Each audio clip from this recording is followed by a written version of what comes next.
볼 수 있는 정말 소중한 시간이 되었습니다. 앞으로 더 세심하게 살피고 열심히 하겠습니다. 네, 방금 들으신 목소리 이재용 삼성전자 부회장입니다. 오늘 항소심 선고 공판이 있었고 징역 2년 6개월에 집행유예 4년 선고받고 353일 만에 석방됐습니다. 지난 1심에서는 징역 5년을 선고받았었는데 대폭 감형이 된 것이죠. 자, 먼저 시민단체 의견 듣겠습니다. 참여연대 김남근 변호사 안녕하세요. 예, 안녕하십니까. 오늘 판결에 대해서 총평 한마디 해주신다면요?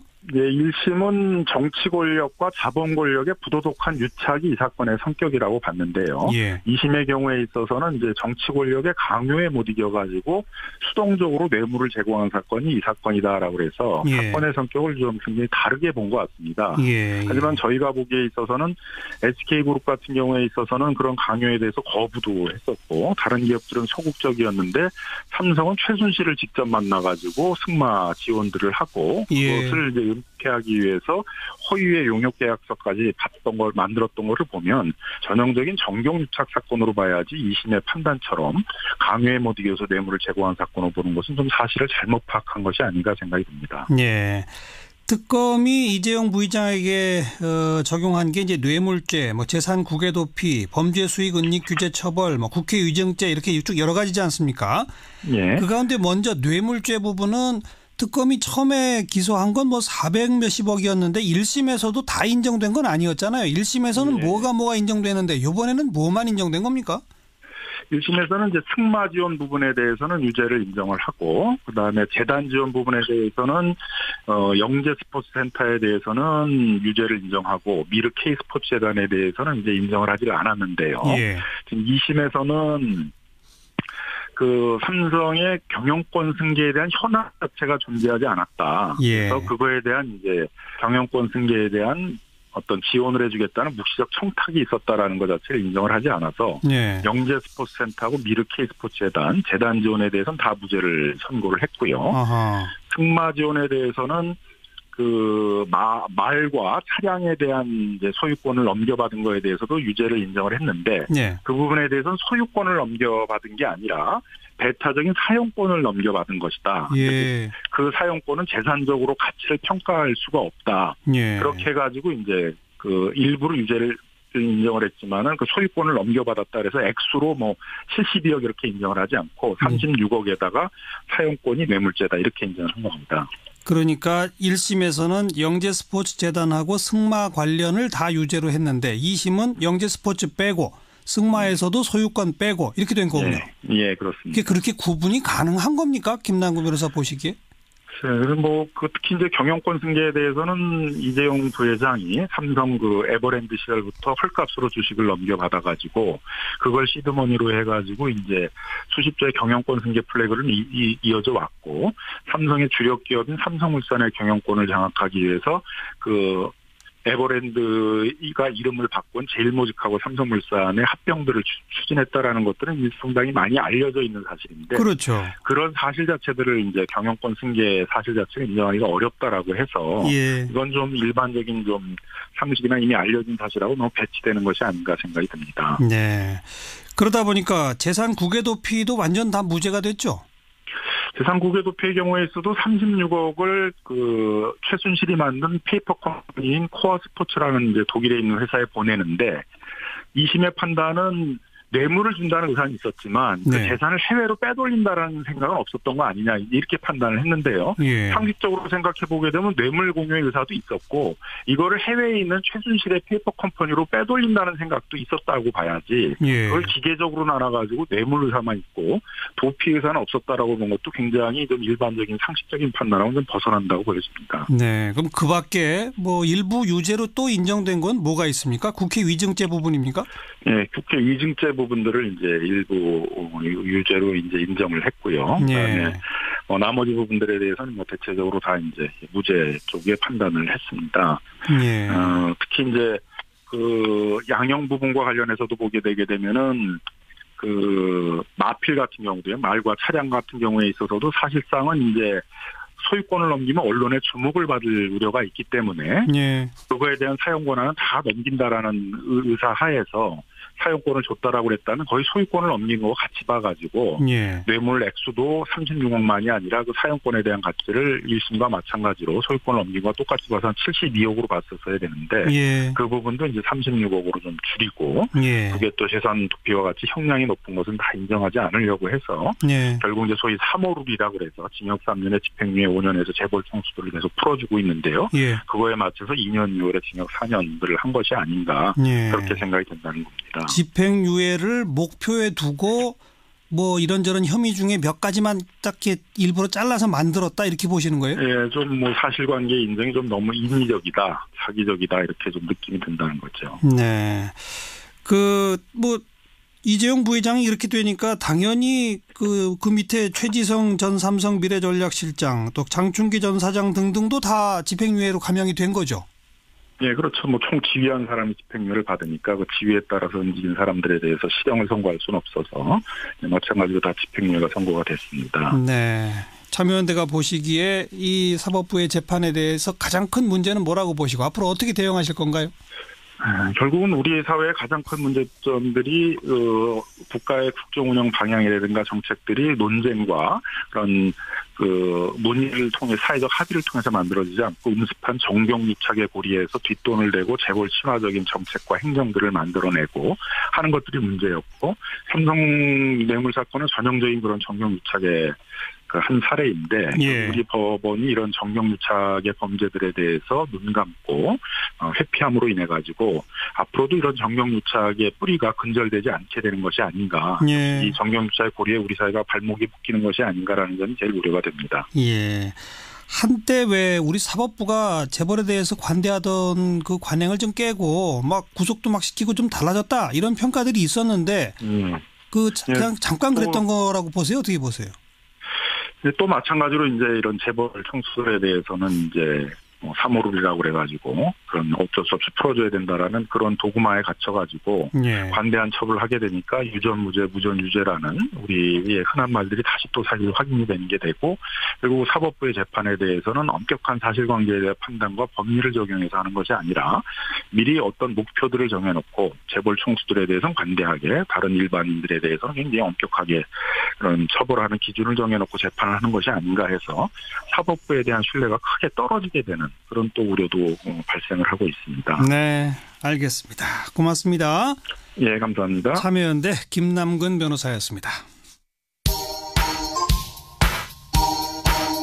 작년 8월 25일에 이재용 부회장에 대한 1심 선고가 있었고요. 바로 그날 더불어민주당 박주민 의원 저희 프로그램에 연결해서 인터뷰를 했는데 그 인터뷰의 제목이 이재용 판결 2심 집행유예 보인다라는 제목이었습니다. 여러분 혹시 기억하실지 모르겠네요. 쪽집게처럼 예언을 한 셈이 돼버렸습니다. 더불어민주당의 박주민 의원 연결해 봅니다. 박 의원 안녕하세요. 예, 안녕하십니까. 이런 쪽집게 예언은 안 맞아도 되는데 이게 딱 들어맞았네요. 사실 뭐 저도 이런 우려가 있다라고 얘기를 하면서 최근 법원에 대해서 국민분들이 따갑게 쳐다보고 있기 때문에 이 예상이 그대로 실현되지는 않을 거다라는 기대도 있었는데, 예. 이게 어떻게 된 게 진짜 이 우려대로 실현이 돼가지고 굉장히 당황스러운 상황입니다. 예. 작년 8월 25일 저랑 인터뷰할 때 이 1심 법원이 여러 가지를 유죄로 인정하면서도 형량을 5년에 맞춘 것이 좀 뭔지 석연치 않다 뭐 이런 얘기를 하셨었잖아요.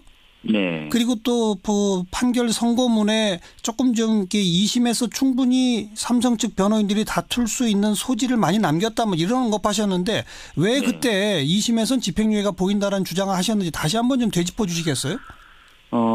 아까 말씀하신 것처럼 그 범죄 중에 그 형량을 높일 수 있는 재산국의 도피의 경우에 굉장히 좀 이상한 논리, 기계적인 논리를 대서 일부만 인정을 했거든요. 코어 스포츠의 용역대금 등 부분만 유죄로 인정을 하고 나머지 부분은 인정하지 않는 그런 모습이라든지 또 뇌물죄에 관련돼서 뭐 재단에 출연했던 부분이라든지 이런 부분에 대해서 제대로 인정하지 않는 부분에서 가벼운 어떤 형으로 가기 위해서 기계적 판단하는 것 아니냐라고 생각을 했었고요. 예. 그리고 아울러서 이제 방금 말씀하셨던 것처럼 수동적인 뇌물죄라든지 이런 표현을 썼어요. 판결문에. 수동적, 대통령의 적극적 요구에 수동적으로 응한 것으로 보인다. 이런 표현. 그렇죠. 뇌물이면 뇌물인데 이게 수동적 뇌물이라고 해서 마치 강요를 받아서 억지로 뭔가 준 것처럼 그런 어떤 그 판단을 해놨던 거죠. 그래서 여기저기에 항소심에서 이재용 삼성 부회장이 빠져나갈 구멍을 만들어 놓은 게 아니냐라는 의혹을 제가 제기했었던 것입니다. 근데 지금 2심 판결은 그 수동적 뇌물죄라고 하는 것을 오히려 더 확실하게 인정해버린 거네요. 그렇습니다. 지금 뭐 방금 아까 김남근 변호사님하고도 인터뷰하시는 걸 제가 들었는데요.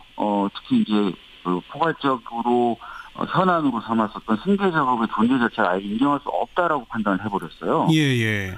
그러면서 이제 뇌물죄에 대해서 상당 부분 확실하게 종집을 찍어버리는 식으로 판결을 내린 것인데, 예. 뭐 일반 국민들 입장에서 전혀 수긍할 수 없을 것입니다. 뭐 삼성생명하고 그 제일모직 간의 불공정한 그런 합병 같은 것들이 진짜 승계 작업하고 상관이 없는 것인가? 네. 그런 부분을 수긍할 국민이 어디 있겠습니까? 그럼에도 불구하고 이런 것들이 다 승계 작업과 상관없는 것이다라는 식으로 판결을 내려버림으로써 예. 상당히 국민들의 인식이라든지 감정과는 거리가 먼 판결로 가버린 것 같습니다. 그 1심 선고 판결문에 이 부회장의 승계 작업 추진이 개인 이익만을 위한 것이 아니라는 점도 양형에 감안했다. 이런 게 1심 선고문에도 들어있었거든요. 예, 1심 선고에서 정확히 뭐라 그랬냐면 이게 이제 이재용 그 개인만의 이익을 위한 것으로 보이지는 않는다. 삼성전자 또는 삼성생명이 어떤 전체적인 어떤 이익이나 이런 것도 고려한 것으로 보인다라고 얘기는 했는데, 예. 더 나아가서 아예 그냥 이건 승계 작업으로 볼 수가 없다라고 판단을 해버린 것이죠. 예.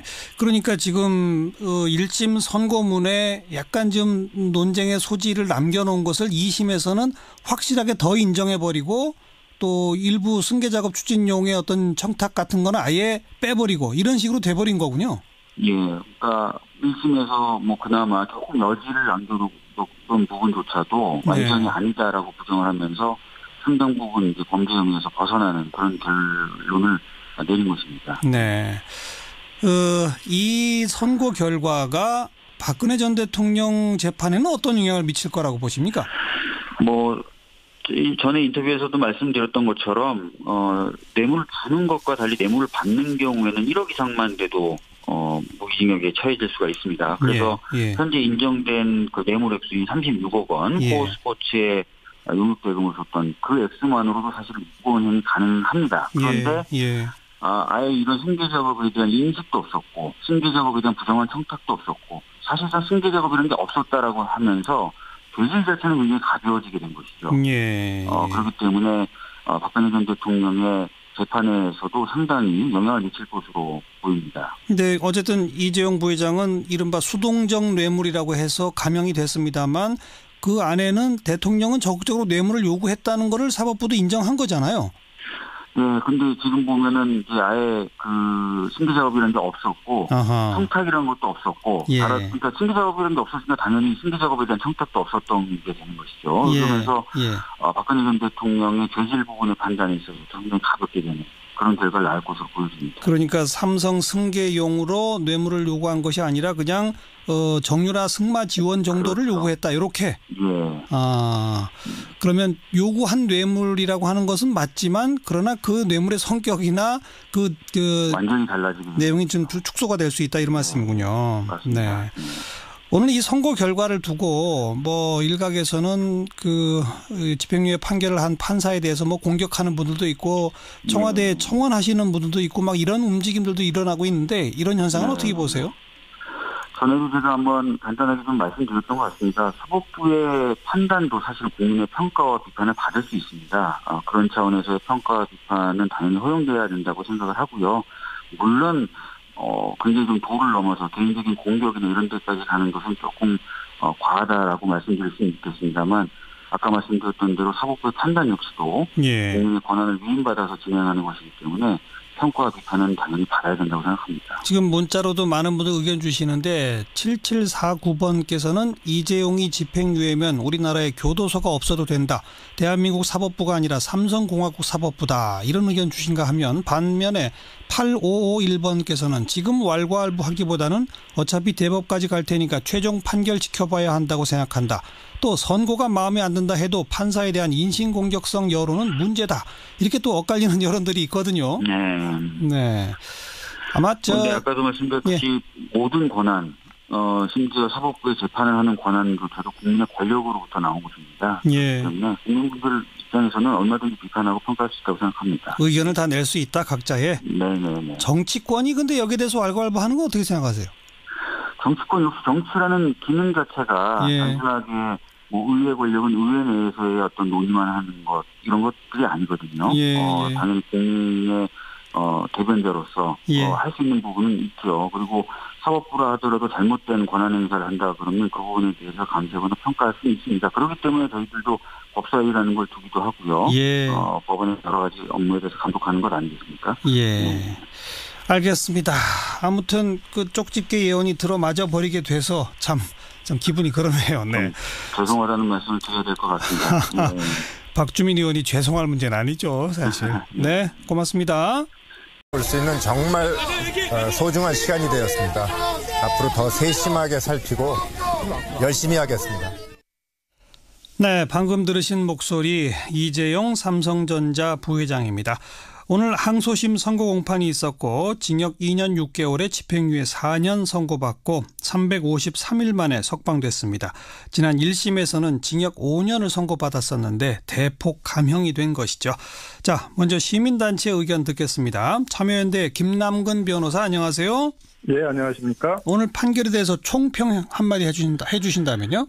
예, 1심은 정치 권력과 자본 권력의 부도덕한 유착이 이 사건의 성격이라고 봤는데요. 예. 2심의 경우에 있어서는 이제 정치 권력의 강요에 못 이겨가지고 수동적으로 뇌물을 제공한 사건이 이 사건이다라고 해서 예. 사건의 성격을 좀 굉장히 다르게 본 것 같습니다. 예. 하지만 저희가 보기에 있어서는 SK그룹 같은 경우에 있어서는 그런 강요에 대해서 거부도 했었고 다른 기업들은 소국정의 경영권 승계에 대한 현황 자체가 존재하지 않았다. 예. 그래서 그거에 대한 이제 경영권 승계에 대한 어떤 지원을 해주겠다는 묵시적 청탁이 있었다라는 것 자체를 인정을 하지 않아서 예. 영재스포츠센터하고 미르K스포츠재단 재단 지원에 대해서는 다 무죄를 선고를 했고요. 아하. 승마 지원에 대해서는 그 말과 차량에 대한 이제 소유권을 넘겨받은 거에 대해서도 유죄를 인정을 했는데 예. 그 부분에 대해서는 소유권을 넘겨받은 게 아니라 배타적인 사용권을 넘겨받은 것이다. 예. 그 사용권은 재산적으로 가치를 평가할 수가 없다. 예. 그렇게 해가지고 이제